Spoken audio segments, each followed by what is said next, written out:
unlike a broken arm or a broken leg that you can look at a film and you can see the bone that's cracked. I mean, a lot of times these head injuries, you're not really seeing on a diagnostic film or test. And so it's a lot of subjective complaints that the patient's making. And so it makes it more difficult for both sides to kind of gauge and see what's real and what's not.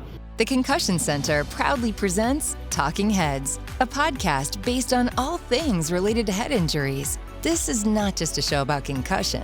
In this series, we take an in-depth look at the brain and its function specifically after there is trauma.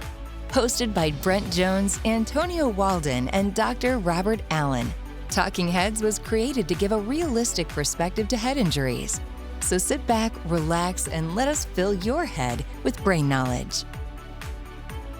All right, welcome to another episode of Talk-N-Headz. We are once again joined by two of the most premier attorneys in Atlanta. If you had a chance to listen to their podcast, Sports and Torts, you've heard them both, laughed at them both, learned from them both, and now they're here to combine forces with us today. Attorney Joshua and Attorney Jason, welcome to Talk-N-Headz. Antonio, thanks for having us here. Looking forward to doing this today. It's great. Hey, Antonio, I appreciate you inviting us on, and we look forward to chatting with you. I appreciate you guys coming on. Like I told you, we're already brothers because you're down in Valdosta. That's right where I was born and raised. So this is going to be fun. Well, guys, we'll jump into it. And I always start off by asking attorneys the same question. What got you into law? I'll go first. It's not a story that is overly inspiring, I don't think, but I did always grow up watching, kind of the shows that involve law. And when I got to undergrad at Georgia, loved being in Athens so much. I was like, how can I stay here for a few more years, right? Didn't really want to go get a real job. And I was like, law school would be cool. So applied to law school at UGA, had the opportunity to stay in Athens for 3 more years, and that's kind of it. And then once I got to law school, really enjoyed it. Enjoyed the kind of the tort side of things, the personal side of things, and have had a really good time, in my career being a lawyer. Nice. Yeah, my story's pretty similar. I was at Vandy, and the 4 years were coming to an end, and I didn't want my allowance to go away, and I didn't want to actually have to go to work. So I applied to a bunch of schools, ended up getting into Alabama, and then went and spent 3 years at Tuscaloosa that were I didn't study very much. I had a real good time, but made good friends, and I've been in it ever since. So. Two very similar, inspiring stories, right? Exactly. Just grew up wanting to help people, wanting to be a lawyer. Got you. How long have you guys practiced? Probably about the same amount of time. I mean, I started practicing in 2004. Okay. So what is that? Almost 20 years now. Wow. And I'm 02, so oh, wow. A little bit older, but gotcha. I look younger. So I can imagine in those years of practicing, you guys have had some unique cases, some unique clients, times where you're like, do I really want to do this? So what keeps you in law? These days, our business has grown so much that, I've got 2 kids that are very expensive, and so, and I do enjoy the work. It's, for the most part, you never know what you're going to get. We get new files in, and they're just there's something new to work on, and it keeps you entertained, and it's interesting work. And then you get to hang out and meet people like Josh, and Josh and I met through practicing law and get to be good friends with them, and so you get to work with people you like and do interesting work. That's right. I mean, it's a people person's business, which was important to me. I don't think I'd be somebody that would like sitting behind a desk all day and just doing transactional stuff. Right. I like that it's different every single day. It's a new challenge every day. Every case has its own little nuances, and so you're constantly kind of learning. I've been on both sides of these personal injury cases, so I think that's kind of kept me going, is that I've kind of seen it from different perspectives. And I started something new on the plaintiff side about 5 years ago that kind of re-energizes you, right? It kind of starts a new aspect of your career. So just really found, I think, a really good home doing this kind of work. Gotcha. And I can relate. I have a daughter 2 years old, and the price tag that comes along with her. Like, you're 2. Why are you getting K jewelers already? Just wait, it gets more expensive. Well, when they hit those teenage years, whew, I'm in the thick of it right now. It's tough. I'm already there. There's a little boy on the playground who gave her a smiley face ring the other day, and she's just grinning. I was like, "Hey, I bought you K Jewelers. He bought you a 25-cent bubblegum ring. He's not even up to par yet." Come on now. So yeah, I totally can get with that. The outside driving forces that keeps you going, as well as the internal ones, re-energizing yourselves, and at the end of the day, knowing that you've done something that makes a difference. That's actually really cool. So I did a little bit of research. I see that you have multiple offices. Do you travel to all of your offices? I saw Savannah, Alabama, Valdosta, here in Atlanta. Yes, I check on. I go usually 1 or 2 times a year to each office, and it's official now, but we're also adding folks in Ohio, Illinois, Wow. Indiana, Kentucky, New Jersey, and Pennsylvania, and potentially one in Dallas, Texas as well. So I do go Worldwide, my man over here. He is internationally known. Internationally known Jason Darneille, that's right. But I do go check on the offices and just go, see the people. We usually do most of our get-togethers here at the main office in Atlanta, but it's nice to head down and work at the other offices occasionally. Yeah, I wager those cities are happy to have quality attorneys and representation like yourself there as well too. Like I said, being from down that way, I know the challenges that you face down that way. So kudos to you for reaching out to those areas where most people would shy away from. So you guys have a podcast called Sports and Torts. Tell me how that came about. Yeah, so probably late last year when the Braves were making their run and Georgia making their run, I'm a huge local sports fan in general. I just had this like burning desire to talk about it. Does that include the Falcons? No. As much as I try. I kid, my dad's the last remaining Falcons fan I know. Like, he's the only one that still watches them. Not my pastor. So it's two of them. Pastor. It's two of them. So I was a Falcons fan when they're good, right? But I can't watch them go 4-12 or 4-13. I guess 17-game season, and still root for them. I'm not a huge NFL guy. I mean, I'm more of a baseball guy in college football. So anyway, I just had this desire to like talk about the games and talk about the season, and so I did these videos and. People seemed to like it. At least they told me they did. Whether they did or didn't, I guess I'll never know. But it got me thinking, like, how can I continue this on past this run, and how can I make it like a business thing too, like with the law. And so I was always a big podcast guy. So I'm like, I'll just try this. And so I reached out to some of my friends, Jason included, and said, hey, if I buy all the equipment and I go through figuring this out, like, will you be a guest on the show? And let's just see how it goes. And I committed to doing 1 and then 5, and now I just did the 25th one. And so it's a lot of fun. I mean, it gives me an excuse to get together with people like Jason and just talk about their practices, and talk about the interest of them in sports and that kind of stuff. And we usually pour a drink along the way and have a little fun. So I found it a very rewarding thing to do. You know, I've learned a lot talking to people. I hope the people listening, learn a lot too. Right. I've enjoyed your podcast and y'all's podcast and learning from local lawyers about head injuries and things of that nature. So anytime we can share information and learn from people, I think that's just a good thing. Yeah, I agree. And honestly, that's what got me interested in concussions. I, of course, ex-athlete, basketball. Tried football, came across the middle, met a middle linebacker and a safety. Yeah, that's my last day of football. So my son is a rising 6th grader, and he played 5th grade football last year, which they're like 80, 90 pounds, pretty, not much you can do. But this year they're getting bigger, and he wants to play again. And my wife's like, I don't know, but he's going to keep trying it, and we'll see. Right, and honestly, I would wager that's what we have to thank for the, emergence of head injuries and personal injury. It's the sports world and the light they've shed on it, the advancements they've made in it, the findings they've made in it. CTE, which we all know.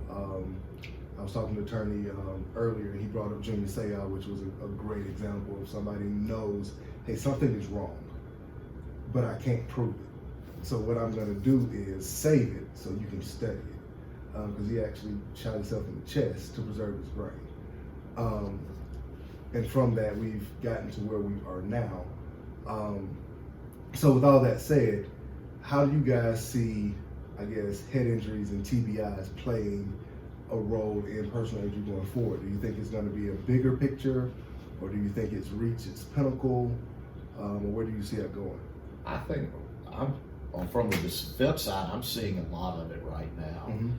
The problem we run into is there are some very legitimate claims, but there were some that got some really big settlements and verdicts, and so we're seeing everybody try to make a TBI claim. I mean, you know, I have one I was dealing with yesterday that I'm talking about. It's a bumper tap. There was literally $200 worth of damage to the bumper. We have all the 911 recordings and everything. It says no injuries. And then, you know, 3 months later, she now claims she can't work. She's on disability and claiming headaches all the time. All the imaging's normal, all the testing's normal. And so, but there's a lot of insurance money available, and that claim, if she could prove it, is valuable. And so that's where we run into it, because there are people who are legitimately hurt, who deserve money, but you also have the people who are trying to jump on the bandwagon, and especially some of these mill firms, they're trying to make every case a TBI case. Right. And so it's, you know, leaving, you know, it's more money for the doctors too. You've got the doctors who are treating them, and then now the experts are popping up on the other side to say, no, this isn't a TBI. Right. You know, I see this going to keep going for quite a while. Yeah, I think that Jason's right. I mean, I think back to my first, I think, real exposure with these kind of cases was when I was doing defense work, which what Jason does. This was probably 2007 or 8-ish, and we had a case where a high school kid dove into a swimming pool and hit his head. And their argument was that the slope of the pool in the deep end wasn't properly graded, so that it should have been deeper. Right. And so they claimed all the head injury stuff, and we actually hired Bennett Amalu, who you mentioned CTE in the NFL. Like he's the guy that founded that. There was a movie, of course, with Will Smith, and this was kind of right when he was becoming Bennett Amalu, right? And so that was my first exposure, listening to him kind of explain, hey, this is how this works. This is what repeated blows to the head do. This is how a single blow to the head works. This is how, you know, headaches and concussions and all of that. And so it really got me kind of thinking and interested in you know, those kind of injuries, because, you know, unlike a broken arm or a broken leg that you can look at a film and you can see the bone that's cracked, I mean, a lot of times these head injuries, you're not really seeing on a diagnostic film or test. And so it's a lot of subjective complaints that the patient's making. And so it makes it more difficult for both sides to kind of gauge and see what's real and what's not. I think Jason's right. I mean, you're seeing just the volume of these kind of claims, I think, increasing. My office, you know, we vet them very carefully on the front end, because you know, we just don't like bringing cases that are bogus, right? And so we're almost interviewing and examining our clients before the insurance companies and the defense do, because we want to make sure they're legit. Yeah, and that's one thing I can say about our clinic. Our medical director, Dr. Bashik, is adamant about that. Every one of the clients that come in, they start with him. He does an assessment before there's any testing done, and he makes sure that he identifies where the dysfunction is. So now we're not just blanketly testing; we're only testing where the dysfunction is, and then the testings that we do. Like you said, it takes that subjective thing and puts the numbers behind it. Now, can we specifically say what this specific person's normal operating level is? No, because that would mean somebody's psychic, and we know today who's getting in an accident tomorrow. So we're testing them today when they're normal. And if that psychic person worked for us, I wouldn't be sitting here. I would have hit the lottery. right. We use something different than recording the podcast. Right. I've been using my powers for something way more. But what we can do is compare it to what's called normative data. So we know what somebody in this same situation should look like. So that gives the numbers to, like you said, to say, okay, this isn't subjective, here's the objective data. And now if there's somebody who's maybe pushing the limits, now you have that as well too. But, so we've had situations where there was a prior brain scan for whatever reason, you know, a year or two before, which that's not always the case, but when it does, that's kind of a great baseline, right, for comparison purposes. And, you know, I know Jason's handling a case, and we can say, well, look, on January 1st, 2021, MRI clean looks like this. Now, January 1st, 2022, after wreck, you have all the stuff that's showing up. It's evidence of being brain injured. Like, that puts you in a tough position. Yeah. And it proves the claim that's being made. And if that's the case, you're probably dealing with a severe brain injury. I mean, that's open skull, that kind of thing. The mild ones, 95% of the time, even after the accident, you won't see anything on MRI because it's more of a dysfunctional thing than a physical change of the brain, which is where we excel, is testing those areas for the dysfunction, even though the physical part looks okay. I know a lot of attorneys, and the hot thing now is DTIs, and they'll skip the MRI, go right to the DTI. Well, the DTI should only be ordered 6 months after the accident if it's going to show anything. Otherwise, you're wasting money and time. So our testing can come in day 2 after the accident and identify it. And then, in all honesty, most TBIs, mild traumatic brain injuries, I'd say, are going to heal themselves in about 30 days. So if it's right after the accident, you'll see our doctor say, okay, yeah, they have a concussion, come see me in about 4 weeks. And if things are still progressing, then we go a little bit deeper. Can I ask a question, Jason? Sure. So you mentioned mild TBI, and I know we hear mild, we hear moderate, we hear severe. I personally try not to put those labels on it. I think if you have a brain injury and a head injury, you have one. How do you look at it? How do the insurance companies look at it, like putting it into one of those 3 boxes? I do, like, when I do my reports, I try not to put mild because, I mean, you know, I've had cases where it's described as mild, but it never healed, and the testing 2 years later is still showing, you know, the aptitude testing Post-concussive syndrome, that they're struggling with it. So I'm not as concerned as much about the labels as to what the testing shows. And what I really like to look at is, you know, I had one recently where a lady was claiming that she had a very serious TBI, and, you know, had her husband testify as to all his problems she was having, that said she couldn't remember anything. And so we got her employment records, and since the accident, her salary had more than doubled. She had been promoted to an executive, and I said, well, okay, well, I'm gonna go depose your boss. And said, oh no, I'll settle my case real quickly. So I'm more interested in, you know, rather than the label, is look at what can I see in their life. You know, if they're functioning at work and functioning at school, then, you know, it tends to show that whatever they're complaining about subjectively may not be quite true. Yeah. So let me pose this question to you guys, because of course I've gotten it several times. If there is a TBI that's applicable to the case, what type of, I guess, increase do you see, have you seen come from that? Increase in, like, the settlement value? Yeah, I mean, well, it's a totally separate injury that a value has to be placed on, right? And it's an injury where the medical bills really have no correlation to the value. You know, we see that a lot, that we hear where there's $25,000 in medical bills, so the case should be worth X. You know, the insurance companies have their formulas they like to use. Head injuries, you can't put those in that box, right? Because, yeah, the treatment doesn't always correlate with the dysfunction in the person's life. So, I mean, we've settled cases, you know, in the 7 figures because the brain injury was so horrible and it limited the person so bad, even though, you know, the other injuries were, people might say, were soft tissue or had limited medical bills. You know, the reason why Jason and his firm do such a good job is because of what he just said, which is he's not interested in looking at titles of diagnosis. He's more interested in looking at how has this person's life been affected. And so the way that we try to develop the case to show it has the value in the range I just mentioned is, you know, by talking to their employer.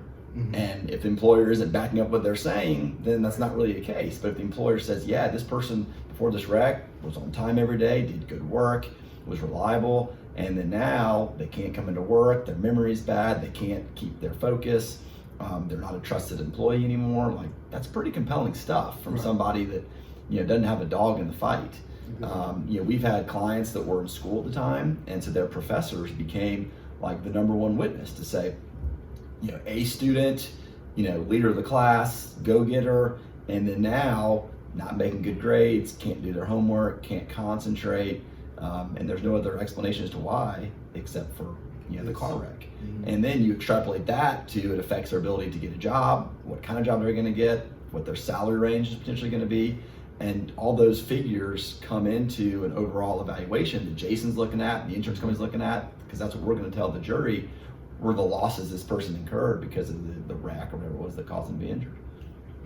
And I think what also is important is how the person presents. I mean, I think that's, I mean, and all cases it's important, but I think especially in TBI, if you've got a really nice, sympathetic, good person, I think it's going to really increase the value. Where if you got somebody who's, you know, just doesn't come off as genuine, it's, I just don't see the same increase. So it's really, you've got to look at it on a case-by-case basis. But if it's a legit TBI, it's going to have a lot of value. Yeah, and that's what I've been getting pushed for. What's the monetary value? And I always say we don't know. The only reason you know what a surgery brings to is because we've been doing surgeries for how long? TBIs just got to the forefront. So we still need a lot more data before we can actually say this amount or this amount. And then, like you said, it's still going to be subjective based on the amount of impact that it has on the person's life and going forward. So that was just something that came up. Something else I thought about that I thought you guys would be perfect to talk to about it are these autonomous cars. So the more we allow cars to drive themselves, do you think we'll see a drop in personal injury claims, or do you think we'll see a rise or it stay the same? So I've been on record saying as long as they wait 10 or 15 more years, I'm fine. Yeah, that's what I said. You know, I don't want to be dealing with all this stuff in the prime of my career. So I don't know, to tell you the truth. I mean, I think there's going to be a big spike when it first starts. There's going to be a big wave where the Teslas of the world are going to get sued left and right. I read somewhere that Tesla to date has never paid $1 out on a settlement. Really? They just, that's their corporate, you know, policy right now is, we're not paying $1. We're not going to start a trend of paying $1. We're going to fight everything. And I don't know if they've been to trial yet. I'm sure somewhere they have. But eventually, if there are, you know, self-driving accidents, they will get sued. There will be theories that are successful. We know that'll happen. There'll be a big spike for a couple of years. Then it'll probably go away. Personally, like I said, I hope I miss all that. I hope I can finish my career where people are still getting behind the car or doing something dumb. Maybe you feel differently. No, because Get behind the car and doing something dumb. That's the title of this episode. I was gonna say, I know. I mean, you know, all my business comes from insurance companies, and if it's self-driving cars, are people going to need to carry the same insurance? And that, you know, I'm worried about, is this business going to be here in 30 years? And I really don't know.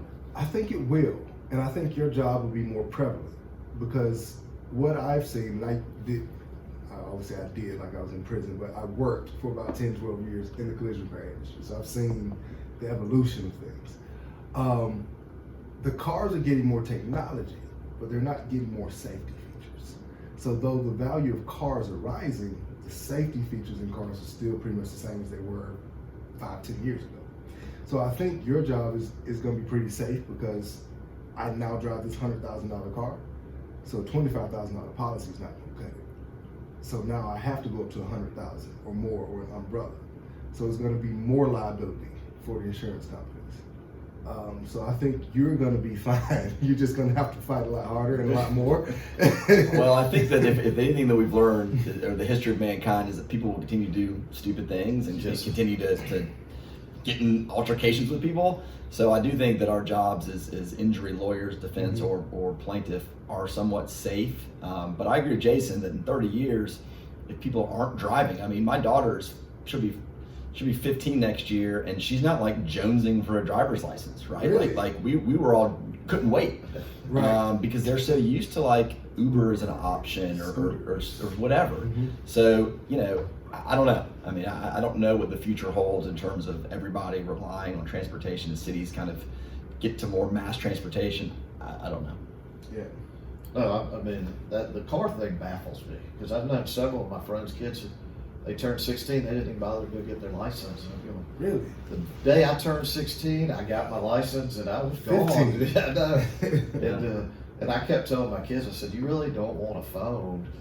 I said, because you can be tracked. I said, you know, at our age, we got our cars, and the parents say, what are you doing tonight? I'm going out, and I'll be home at 1 o'clock. So you had 5, 6 hours of freedom. And you know, these kids these days, they're like, no, I don't want my car. I'll just get on my phone and Snapchat my friends, which is a different world. Your point's a good one, though. I mean, with the tracking on their phones through these apps, you know where the kids are at every particular moment, and they know where their friends are at, right? And so they're like, well, so and so is with so and so. It's wild.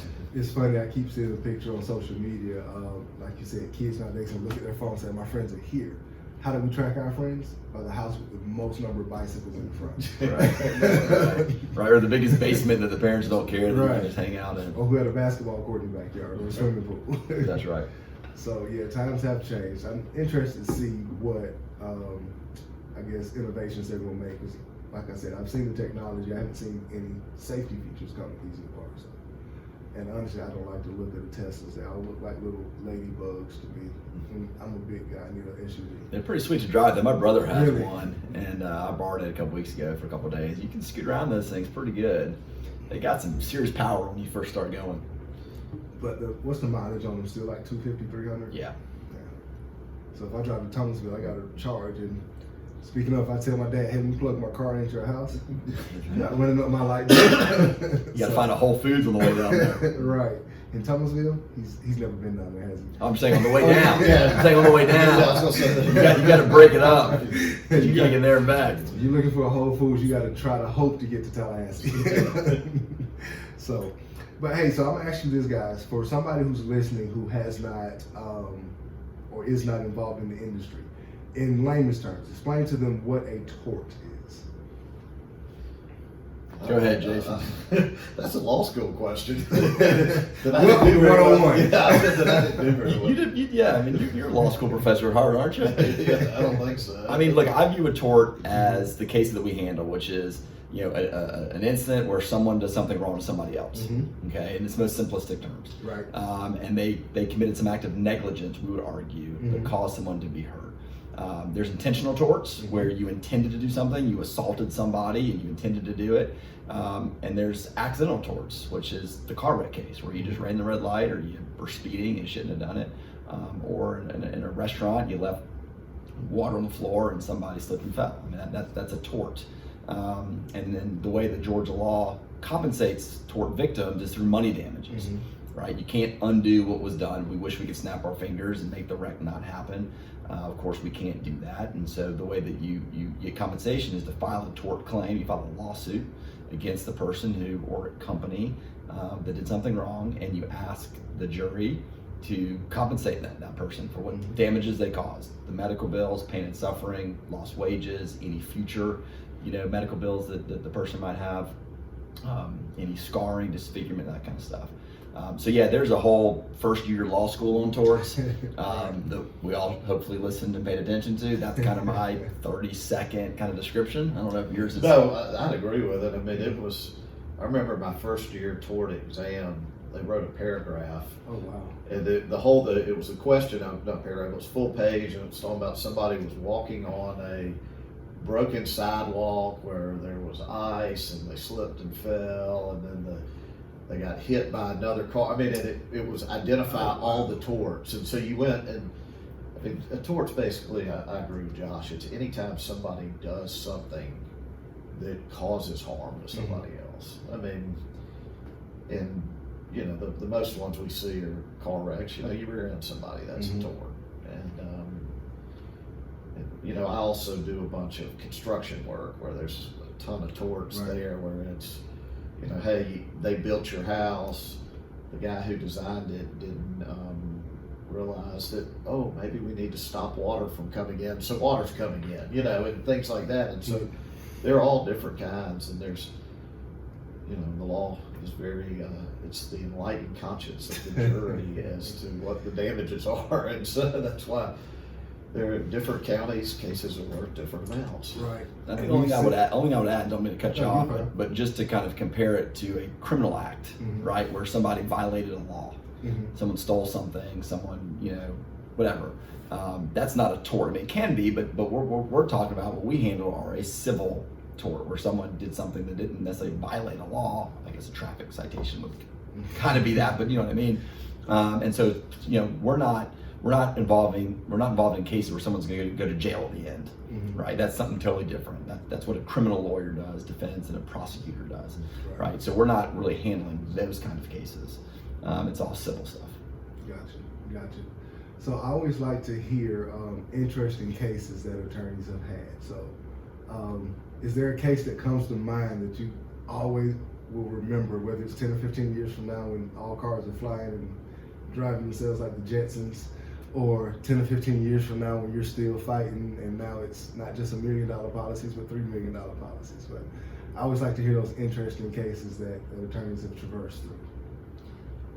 Well, I'll go first. I can think of two that might be relevant to this conversation. One of them being with a head injury.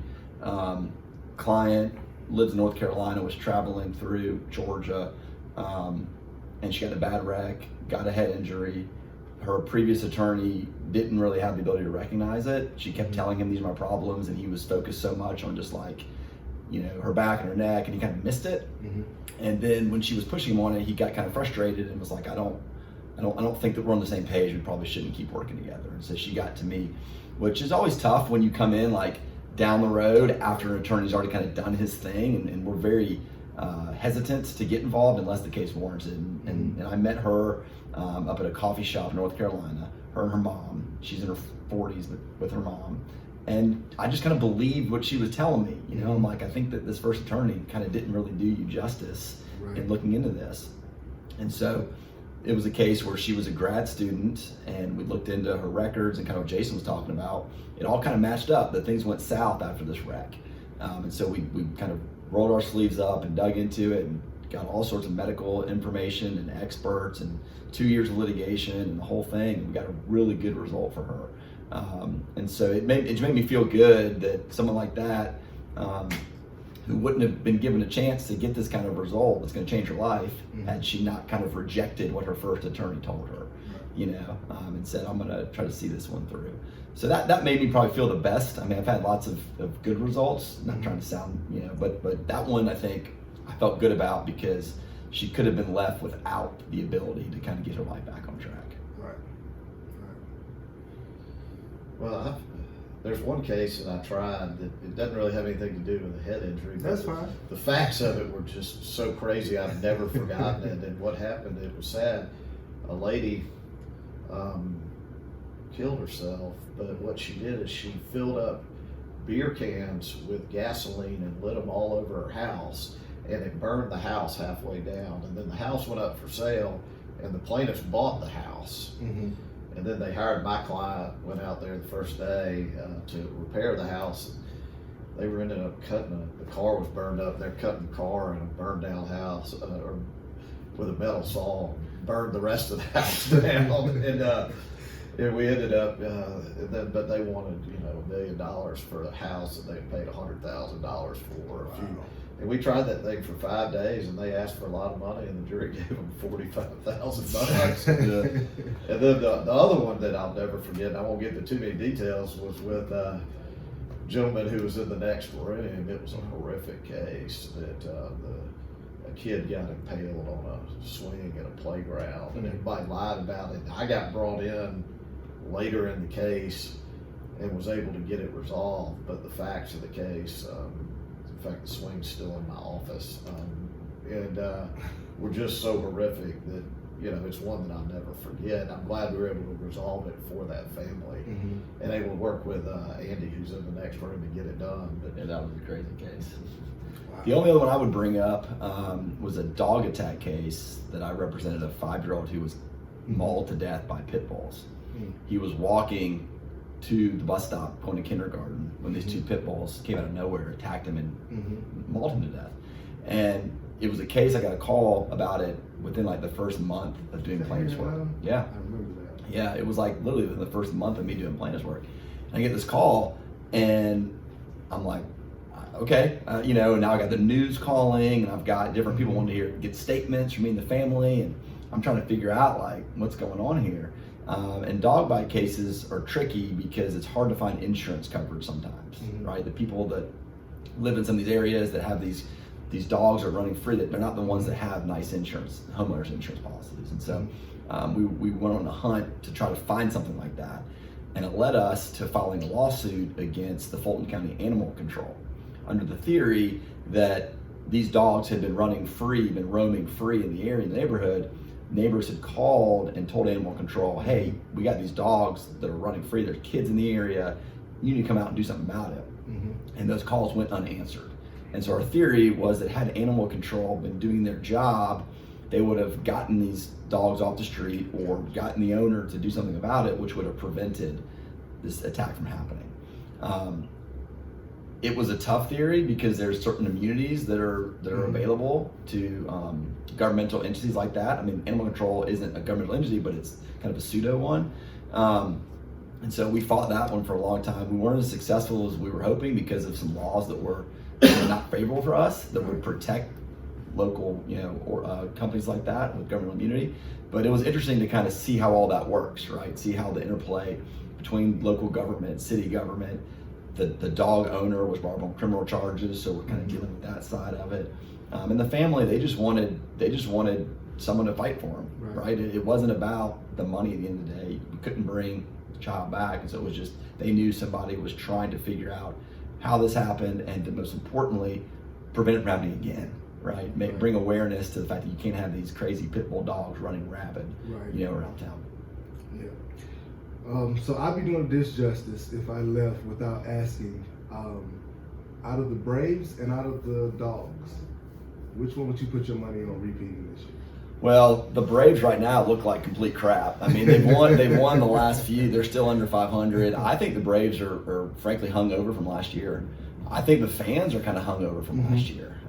It is tough to repeat. You play deep into October like that. Your pitching is worn out. Your players are worn out. The off season turns around so quickly. George, on the other hand, Jason's an Alabama guy, so he's seen a program. I was getting him next.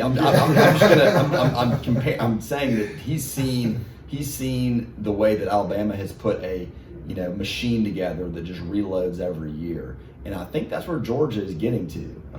We lost 15 players in the draft last year, but you got 15 new guys ready to step in. Schedule is not overly hard for Georgia next year. I think that, barring something unforeseen, you'll probably see Georgia versus Alabama again in the SEC championship game. So I think that it's easier for the Georgia of the world to win a national championship than for the Braves of the world to win a World Series. So I would say Georgia in a landslide. Yeah.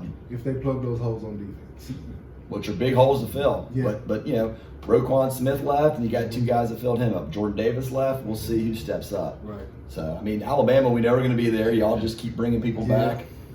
Well, I was talking to a buddy last night. We were actually talking about Georgia's chances, and I said, I remember Alabama's 2010 team was the year after they finally got over the hump and won, was one of the most talented teams they ever had, but lost 2 games. And that was because of a hangover from the year before, and a bunch of people had left as well.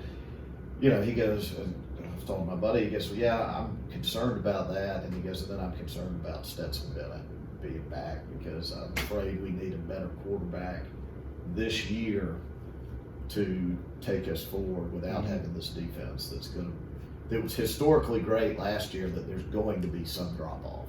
Right. Isn't it wild that universally people are not happy about a national championship winning quarterback coming back? Well, I was happy he came back. I know. I'm saying Georgia people. I mean, it's wild that somebody can win a national championship and then no one wants him back. Isn't it crazy? I mean, we're spoiled now. Yeah. We're spoiled now. We think we can have what we want. But it's going to be interesting. I think what we're going to see start playing out a lot more this year and next year are these NILs. So, I heard your coach's statements on those. But I mean, an ex-athlete, they've always been there. Now it's just you can have it out front. Like, I've seen athletes who have nice cars but no jobs. I've seen athletes who are eating steak while the rest of us are in the meal plan system. Like, I want to be with him. Yeah. So the Nick Saban, Jimbo Fisher stuff has been just so entertaining to watch. It's been comedy, pure comedy. Well, I think it was Saban telling the boosters they need to step up. That's what it was. It was a shot over the bow. Yeah, saying, look, I need some more money. Yeah, it was a shot over the bow, and it was actually genius the way he did it. He's like, I'll take this backlash if on the back end it does what I needed to do. So Saban's calculated with every single word he says. And Jimbo is not. Jimbo just kind of talks. I know. For him to deny it was really made him look bad, because own it. You have the best recruiting class in the history of recruiting class coming off an 8-4 year, you know. 100%. Own it. Like, come to Texas A&M, be spoiled with all the riches. We've got all the money in the world. We're playing within the rules of the game. Like, why does he feel the need to deny it? I don't get it. I don't either. Well, me on this hand, I'm just saying, dear Lord, keep Kirby out of it. So are you a Georgia guy? I am. Okay. Born awesome. and raised in Georgia. Awesome. So Awesome. Kirby, don't say anything. Just stay over there, eat your Fruit Loops, let the other kids argue. But don't you think that Kirby, whatever direction the NIL goes, Mhm. Kirby's going to figure it out? I mean, if Yeah. there's nothing else, we have to put trust that Kirby Mhm. is that's the part of the game that he's the best at, him and Saban. Yes. And so he's going to figure out how best to Yes. maximize it. I ain't worried about that. Yes, and with the, like you said, the boosters that Georgia has, I think we'll be okay. Yeah, I think so too. So I just like it because it gives the potential now to level the playing field. And as we saw the mass exodus of everybody from the SEC, and I'm like, no, everybody coming to the SEC, I'm like, yeah, this is not where you want to be. Like, no, this is not where you want to be. We hit over here. Yeah, this is big boy football. Yeah, trick plays don't work over here. How do y'all think Oklahoma and Texas are going to do? Well, it's going to be interesting. I don't know if Sark's the man for the job. And, I mean, Texas is a sleeping giant. If they got a good coach, Mm-hmm. I mean, with all the resources, Mhm. they could be a real problem. Yeah, with the right, And I think the same thing, like we said before, innovation. Is not to switch back, but Georgia Tech. Georgia Tech has some talent. If they can finally get away from this tight end system they've been running for the last 30 years. They're a hot mess. Georgia Tech's a hot mess. And I feel bad for my Georgia Tech friends. I love them. But how they can get excited every year for the program. And with Georgia doing what they're doing an hour away and Alabama a couple hours away, I mean, Mhm. Tech's kind of in no man's land. I kind of feel bad for them. When Duke beats you in football, you know you need to start reevaluating your football program. That's right. That's right. So, but what do you guys want to say in parting? I mean, what do you guys want to leave the people with? Well, I appreciate you having us. I think it's fun to have me and Jason. We can give kind of alternate kind of outlooks on head injury cases. They are a big part of both our practices. I will say that the Concussion Center, give a plug to you guys. Y'all provide a great resource to our clients and to people out there that are head injured that need a place to go. Right? I mean, neurologists. It's hard to get appointments. You know, they're booked out months in advance. So having a place where you can be seen is great. Y'all understand, how to accurately kind of diagnose these things, good or bad, right? Like the data is what it is, and so we appreciate that. That's again, thanks for having us. And you did mention that I have a podcast, Sports and Torts. It's fun to do these podcasts. It's fun being on the other side of it, where I can answer the questions and you have fun that way. So have a good time. Hey, we're retort. You give me a date and I have my doctors here. You can grill them on Sports and Torts. I love it. I love it. So all I will say is I'm putting a pause on recording till like the fall. Okay. So we'll find a date. We'll find a date in the fall and we'll get everybody together. It's always a good time. And because I like you, I'll tell you, Dr. Allen, our clinical director, he is a Tennessee guy, a Texas guy. I'm sorry. So you can have some fun with him on Texas. What I'll say about Texas is kind of what Jason said, which is they're a sleeping giant for no good reason. I mean, they haven't been good for five years plus, and they have no excuse. I mean, that's Georgia, California, Florida, Texas, and maybe Pennsylvania, the top 5 states for high school football in the country. Texas might be 1 or 2. Yeah. There's no excuse why they can't be good. I'll ask him why they're not. He gets excited every year, like you said. And after every game, I call him. He goes, "I don't want to talk about it." I wouldn't either if I were him. No. Well, I'm hoping he's going to be real sad after week 2 this year. So when Alabama rolls into, maybe that's when we need to set the interview up for after week 2. We'll just live record it. Awesome. So what about you, my friend? I was going to say thanks for having us, and I'll give you a plug because we see the Concussion Center, and it's a very reputable thing. And when I'm evaluating things, I'm glad to see very impressed with your doctor's opinions, and I just appreciate you having us on today. I appreciate you guys making the time for it to sit down on this rainy day here in Atlanta, but I see it as job security. Yeah, well, that's a fantastic point you just made, and I should have said that. He's smarter than me, so you can see that. Is that the reputation of the doctors matter a lot. And so we can't be putting our client treatments in the hands of a facility where the insurance companies are going to question, their opinions. And so what Jason said is 100% true. Well, I appreciate it, guys. I appreciate those good, positive vibes you put out.